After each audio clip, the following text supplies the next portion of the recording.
चलिए शुरू करते हैं आज की क्लास, ट्राइंगल्स। अब सबसे पहले तो मुझे यही बता दो कि what is a triangle. Sided polygon. A three sided polygon.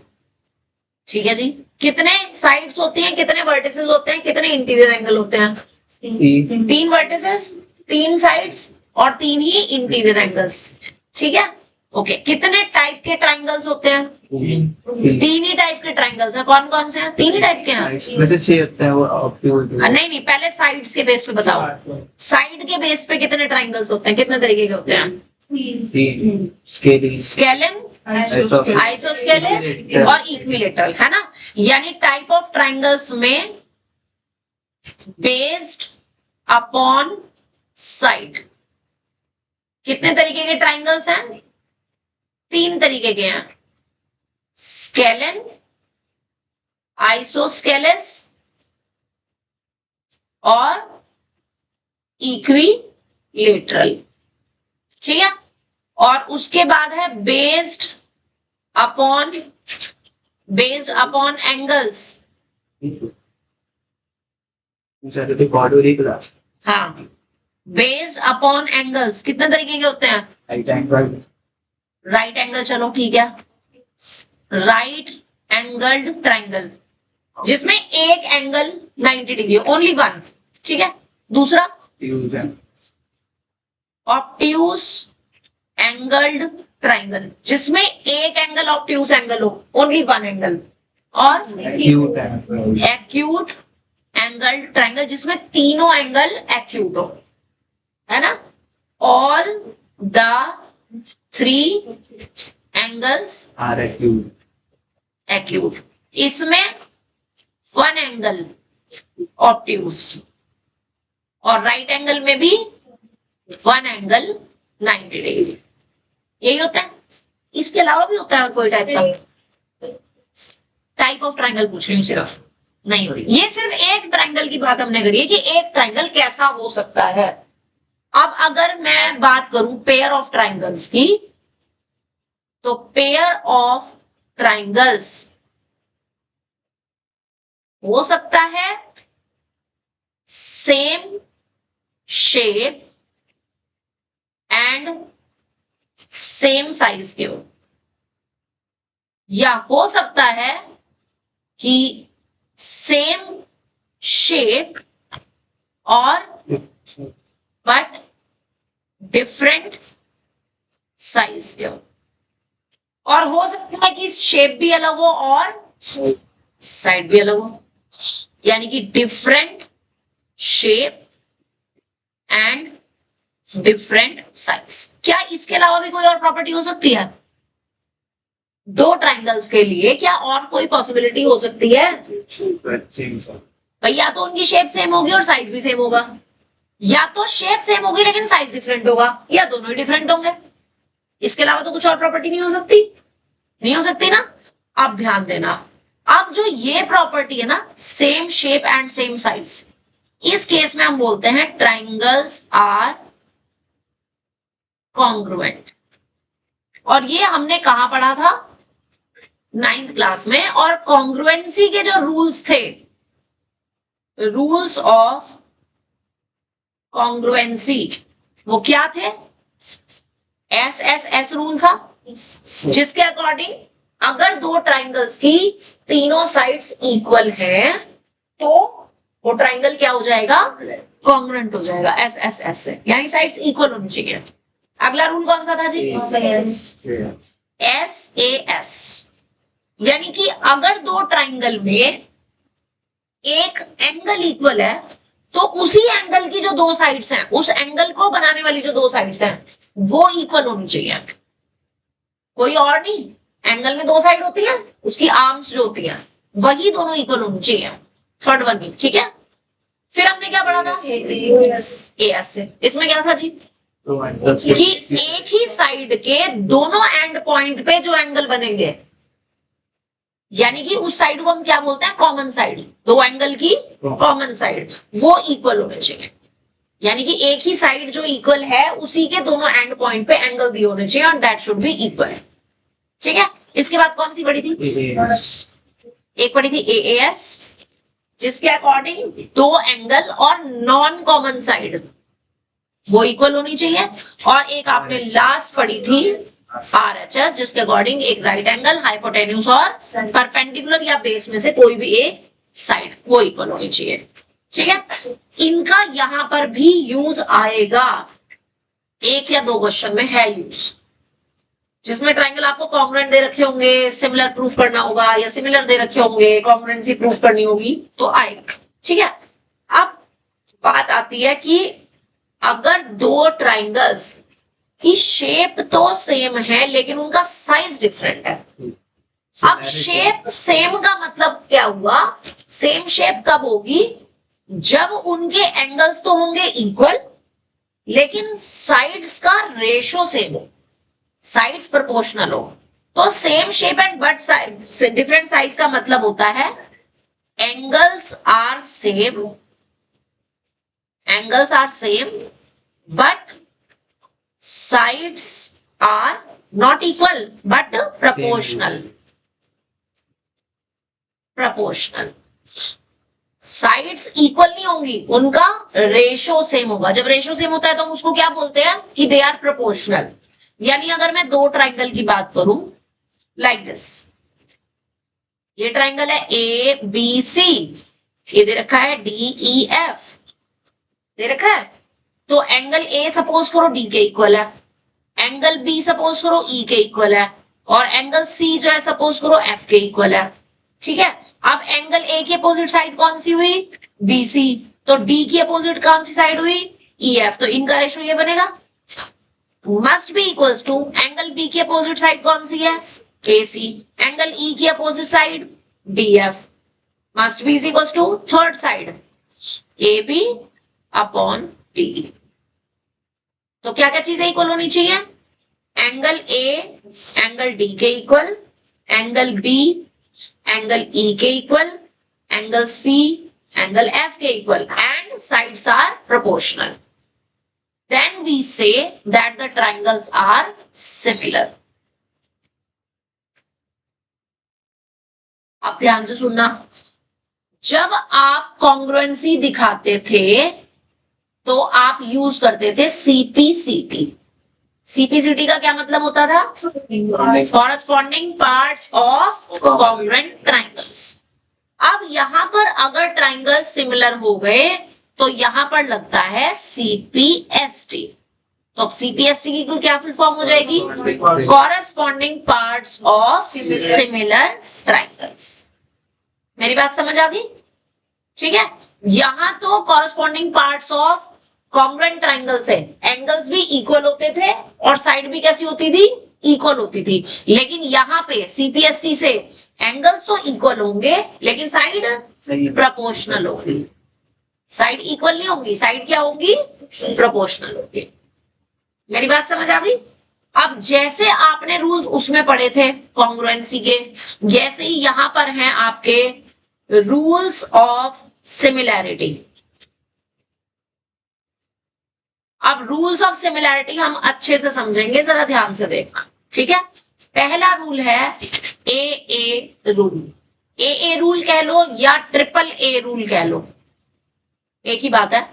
और वो रूल क्या है कि अगर दो ट्राइंगल में सिर्फ तीनों एंगल्स इक्वल हैं, जैसे ये ट्राइंगल है ABC और ये है DEF, एंगल A D के इक्वल है, B सपोज E के इक्वल है, और C जो है वो F के इक्वल है, यानी कि if all the three angles are equal then triangle ABC will be similar to the triangle DEF by कौन से रूल से, AAA रूल या सिंपली AA रूल। ठीक है, अब बात आती है कि जरूरी नहीं है वो तीनों ही एंगल दे। अगर मान लो आपको दो ट्राइंगल में सिर्फ दो एंगल इक्वल दे रखे हैं, तो एंगल सम प्रॉपर्टी से तीसरा एंगल ऑब्वियसली इक्वल ही होगा, होगा कि नहीं? तो इसलिए हम इसको AAA ना बोल करके क्या बोलते हैं, AA।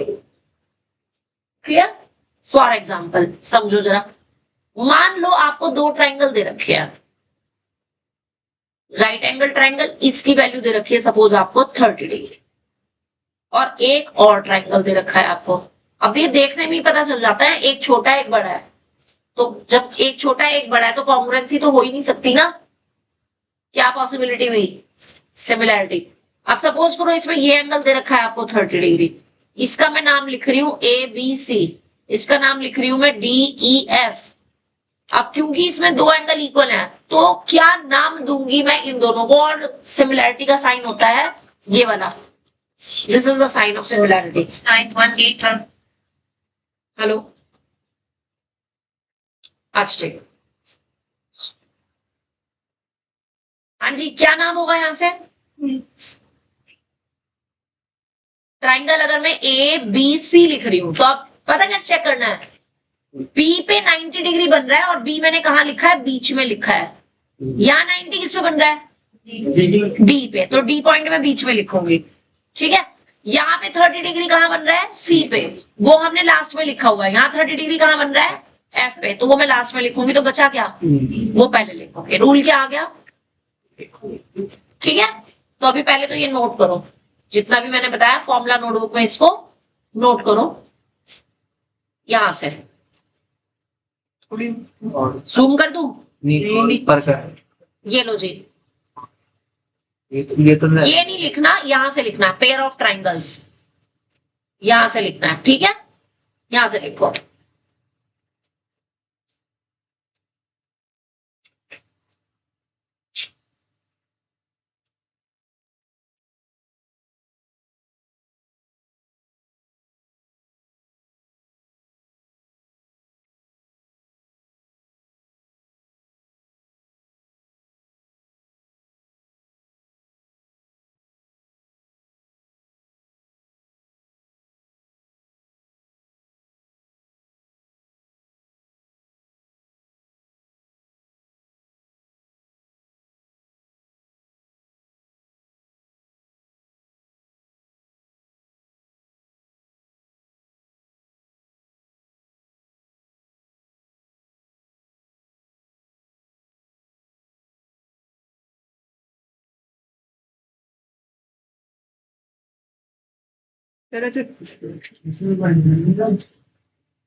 बातें शुरू होती हैं।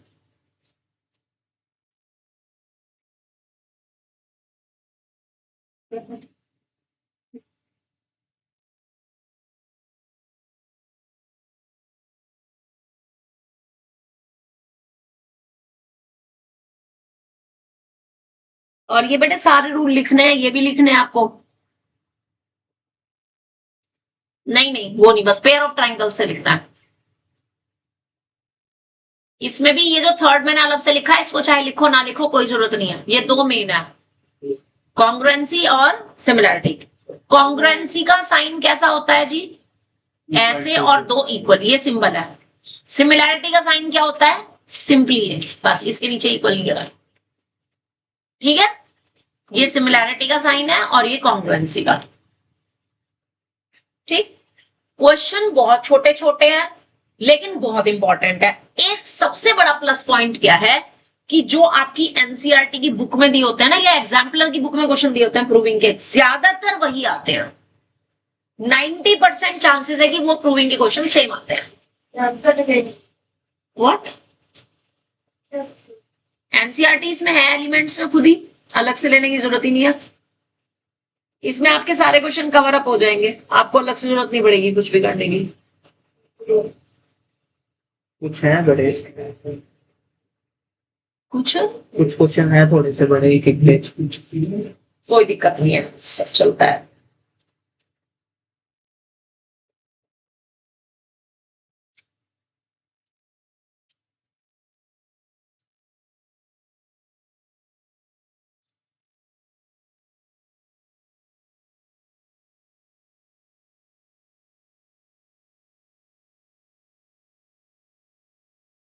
तक लिख लिया रितेश?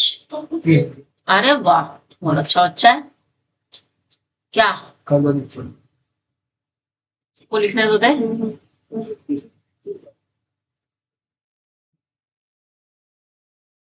ये वाला पोर्शन तो लिख लिया होगा ना? ये तो लिख लिया होगा करण, ये लो।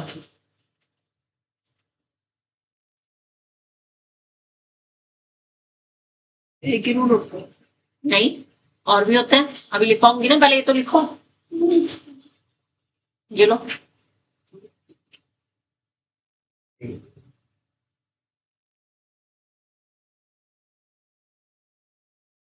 थोड़ी मिनट ऐसे दिया क्यों?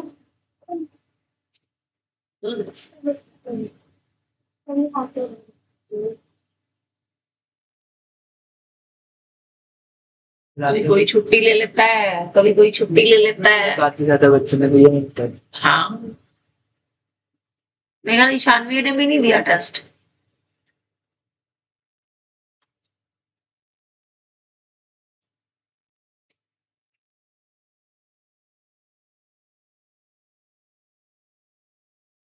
मैंने तेरे को कल कुछ बोला था, बात नहीं लड़ी बैठ के, तो समझ में आती। मिनिमम मोड के भी छोटे छोटे टेस्ट, 20 नंबर के टेस्ट है मिनिमम मोड के भी। हाँ, 20 के 30 के मेरे को नहीं पता, मैंने दिया नहीं। 20 20 बस 20 के तो थे। 30 के थे ना, 20 के 20 के थे।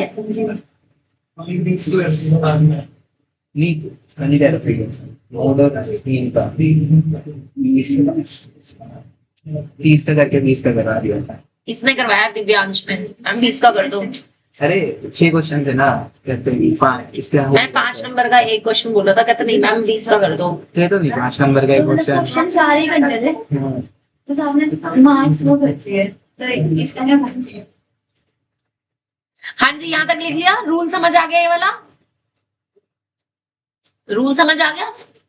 अगला इसका ना एक और रूल होता है, SAS रूल। देखो नाम सेम है, जो कॉन्ग्रुएंसी में है, लेकिन यहाँ पे क्या फर्क है उसको समझना।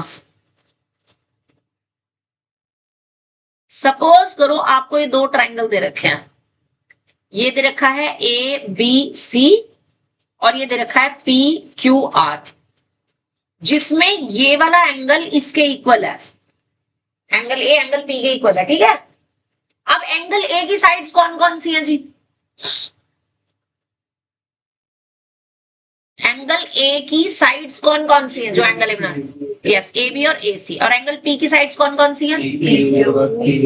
अब बात आती है, अगर मैं ये लिख रही हूं कि triangle ABC similar triangle PQR, तो इसका मतलब क्या होगा कि अगर एंगल A और एंगल P इक्वल है तो A की जो साइड है यानी वो AB और AC बनेगी, तो AB upon AC must be is equal to P की साइड क्या बनेगी? PQ और PR। तो PQ और PR के इक्वल होने चाहिए, यानी ये 2 कंडीशन होंगी, तब हम बोलेंगे कि triangle ABC is similar to triangle PQR by SAS। Congruency में यही चीज हम क्या करते हैं, AB को इक्वल किसके लेते हैं? PQ के। AC को किसके इक्वल लेते हैं? PR के। यानी वहां पर साइड जो होती है वो इक्वल होती है।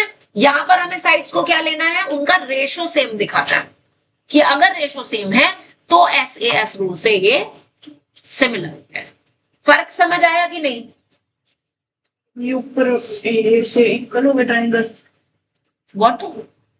बोला हाँ, ट्रायंगल इक्वल हो गई, इक्वल नहीं सिमिलर। हाँ, क्या लिख दिया मैंने? कॉन्ग्रुएंट नहीं, सिमिलर। इक्वल गलती से लगा, सिमिलर है यहाँ पे बाय ए। ठीक है। अब बात आती है कि क्या केवल ट्राइंगल ही सिमिलर होते हैं?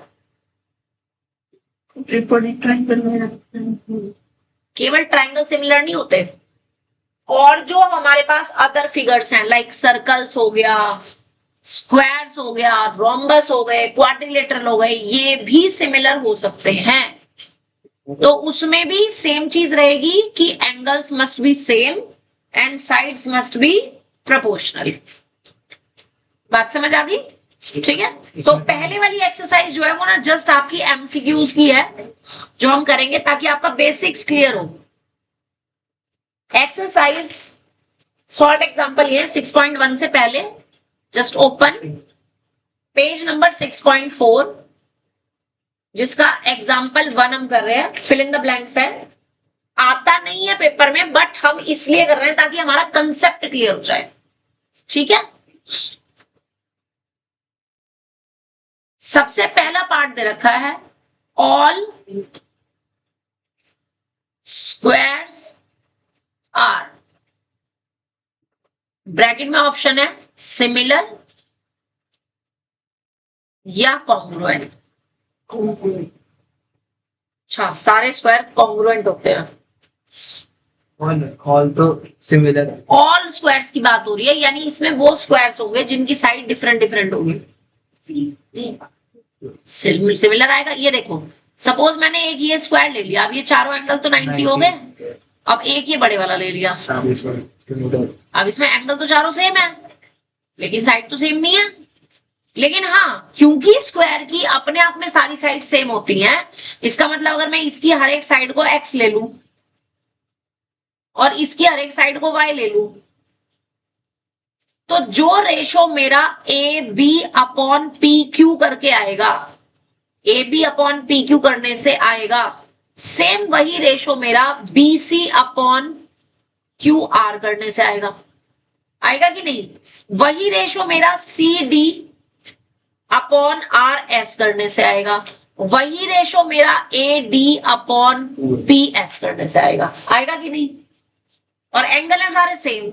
अब एंगल सेम और बाकी की चारों साइड्स कैसी? प्रोपोर्शनल। इसका मतलब कैसे हो गए? सिमिलर हो गए। तो इसका आंसर आएगा सिमिलर, कि all the squares are similar not congruent. ठीक है, अब इसी तरह से बताना, अगर मेरे पास आ जाए ऑल इक्विलेटरल ट्रायंगल्स, तो उसके साथ भी ऑप्शन में क्या आएगा? सिमिलर ऑफ कोर्स, क्योंकि उसमें भी तीनों एंगल सेम होते हैं, और इक्विलेटरल की क्योंकि अपने आप में सारी साइड सेम होती है, तो उसके साइड्स का रेशो जो होगा वो भी सेम रहेगा, है ना? समझो इसको भी। सेकंड पार्ट में अगर ये आ जाए कि ऑल इक्विलेटरल ट्रायंगल्स आर, तो इसका आंसर भी सिमिलर और कॉन्ग्रुएंट में से क्या आएगा? सिमिलर। कारण समझो इसका भी। एक इक्विलेटरल ट्रायंगल तो ये लिया जिसकी हर एक साइड एक्स है और हर एक एंगल कैसा है? 60 डिग्री है।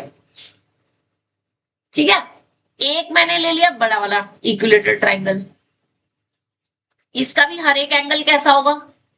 60 ऑफ कोर्स। और सपोज इसकी साइड को मैंने y मान लिया, इस ट्रायंगल का नाम दिया मैंने ABC, इस ट्रायंगल का नाम दिया मैंने PQR। ठीक है, तो जो AB और PQ का रेशो करने में मिलेगा वो क्या मिलेगा? x upon y। और अगर मैं BC और QR का रेशो करूं तो वो भी सेम मिलेगा, और अगर मैं AC अपॉन PR का रेशो करूं तो वो भी सेम मिलेगा। इसका मतलब इक्विलेटरल ट्रायंगल्स भी कैसे हुए? Similar, not equal, similar. अच्छा, अब ये बताओ कि अगर ऑल आइसोस्केलेस ट्रायंगल आ जाए तब क्या होगा? ऑल आइसोस्केलेस ट्रायंगल्स आर, अब इसका आंसर क्या आएगा? सिमिलर होगा? ऐसे से हो सकता, सारे तो नहीं हो सकते, कंपल्सरी है। चलो यशिता कह रही है होगा। चलो देखो यशिता, एक मैंने ये इक्विलेटरल ट्रायंगल लिया जिसमें दो साइड इक्वल है और ये एंगल है 30 डिग्री, और एक मैंने ये लिया ट्रायंगल, अगेन इसमें भी ये दोनों साइड इक्वल है, इसमें तो दोनों साइड x और x थी, इसकी दोनों साइड को मैंने y और y ले लिया। अगर मैं ये एंगल 45 डिग्री ले लूं तो नहीं होगा ना? तो इट इज नॉट नेसेसरी कि all isosceles triangles are similar, may और मे नॉट बी सिमिलर। क्या आएगा? मे और मे नॉट बी सिमिलर। चलो एक एग्जांपल देते हैं। सपोज करो आपके पास MCQ आ गया, ये वाला एक ये ट्रायंगल है ABC, ठीक है, इसमें ये दोनों साइड इक्वल दे रखी है x और x, राइट? और एक ट्रायंगल और दे दिया आपको पी क्यू और आर, इसकी ये दोनों साइड इक्वल दे रखी हैं, ये y है ये y है, ठीक है जी।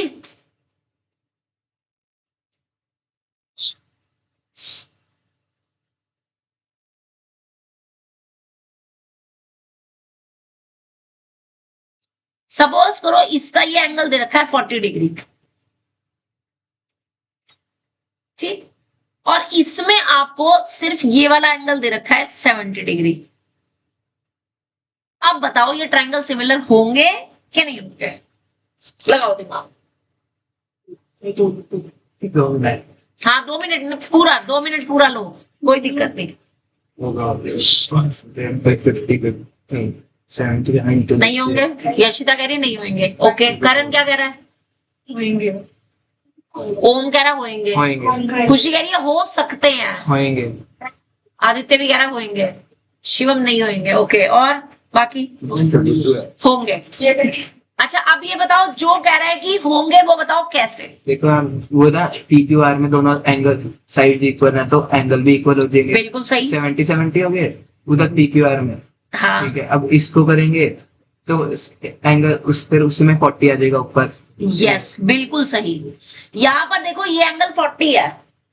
अब आइसोस्केलेस ट्रायंगल में जब दो साइड इक्वल है तो उनके अपोजिट एंगल भी कैसे होंगे? इक्वल।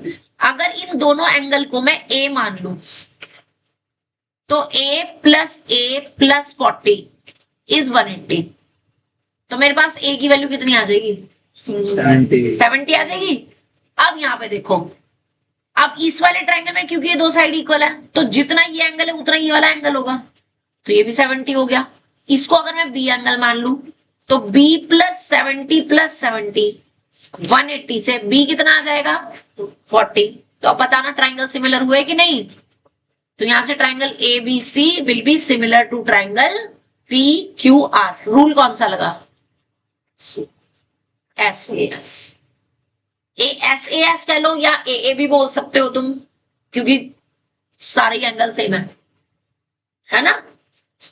बोलो समझ आ गया। तो इस तरह से आपने चेक करना है, मतलब थोड़ा सा माइंड लगाना है, थोड़ा कुछ कैलकुलेशन भी करनी पड़ सकती है जैसे हमने यहाँ पे किया है।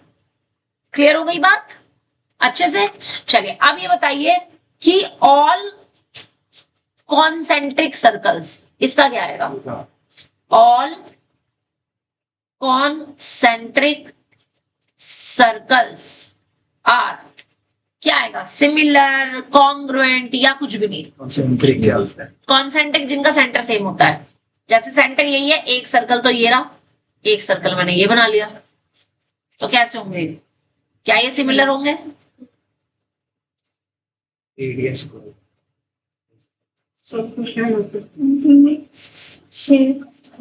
Size difference plus shape same और साइज डिफरेंट, डेफिनेशन ये है।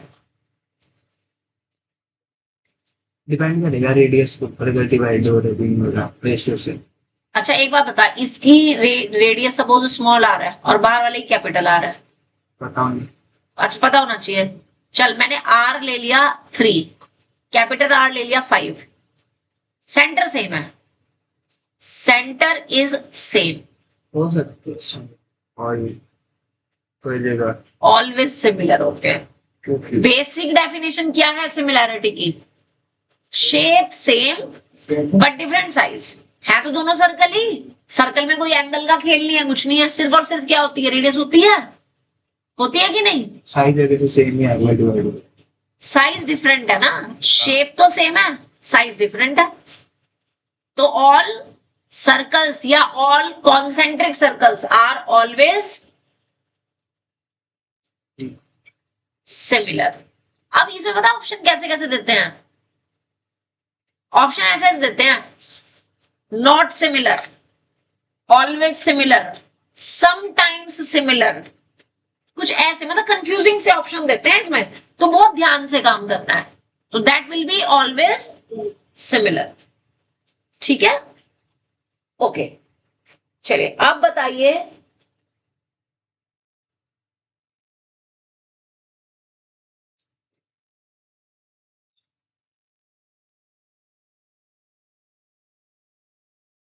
All dash angles are similar.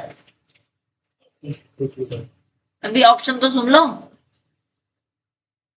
एक में लिखा है आइसोस्केलेस और दूसरे में लिखा है इक्विलेटरल। तो क्या आंसर आएगा? इक्विलेटरल आएगा। आइसोस्केलेस अभी आपने देखा था, कभी हो सकता है और कभी नहीं भी हो सकता है ना। ठीक है जी, तो सिमिलैरिटी का कंसेप्ट अच्छे से क्लियर हो गया कि नहीं? चलो अच्छा, अगर हो गया तो अब ये बताओ, एक तो ये रेक्टेंगल है और एक ये रेक्टेंगल है, इसकी साइड्स है 6 सेंटीमीटर एंड 13 सेंटीमीटर, ठीक है, और इसकी साइड्स है 3 सेंटीमीटर और 7 सेंटीमीटर। क्या ये सिमिलर होंगे? क्योंकि एंगल्स तो सारे सेम हैं। एंगल्स तो सेम है। ये इनका जो वो रेशो ए से वो तो नहीं ए से तो हो जाएगा। क्या होगा? प्रपोर्शन सेम नहीं होगा, बिल्कुल सही, क्योंकि इसमें 3 और 6 का जो प्रपोर्शन है, 3 और 6 का जो रेशो है 3:6, वो तो 1/2 है, लेकिन 7/13 का रेशो सेम नहीं है। तो 3/6 is equals to 1/2, but it is not equals to 7/13, so that's why ये सिमिलर आपने नहीं है। ट्रायंगल ए से भी हो सकते हैं, तो ट्रायंगल सारे एंगल्स तो सेम ही है। ना ना ना ना ना ना, साइड्स भी तो प्रोपोर्शनल होनी चाहिए ना। साइड्स भी केवल एंगल से नहीं होता, साइड्स भी प्रोपोर्शनल होनी चाहिए, ठीक है? बिल्कुल प्रोपोर्शनल होगा। बोलो रितेश। हाँ तुम जाओ रितेश, पर क्लास देख लेना, क्योंकि मैं बेसिक्स करा रही हूँ ना, तो आज ही क्लास देख लेना, ठीक है?